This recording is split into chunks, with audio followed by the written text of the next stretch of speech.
Hello, hello, hello mga kasuga loves, good day. At ayan po, bali nakagayak na po ako niyan, papunta na po ako sa work. Kaya lang naalala ko nga po pala na may pinapagawa sa akin na cake ang aking anak para daw sa kanyang friend. At ayan na nga po, minadali ko pong gawin. At maraming salamat sa aking anak, dun sa kanyang kaibigan na laging umu-order sa akin ng cake. At ang sabi niya ay happy mansari daw po ang ilagay ko sa bento cake. Happy mansari po sa inyo.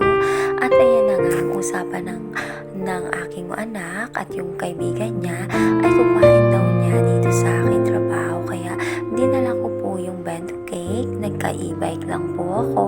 Ang problema is walang tagahawak. Nailagay ko po siya sa likod. Kahit anong ingat ko po dun sa pagdadrive ko, super bagal na. Kaya lang ang problema po is ang daan po natin ay malubak. Hindi po talaga natin ine-expect na kahit anong ingat mo ay masisira. At waiting ako kung ano sasabihin ko. Sorry po, hindi ko po sinasadya at talagang nasad po ako pagkakita ko nitong cake. Sorry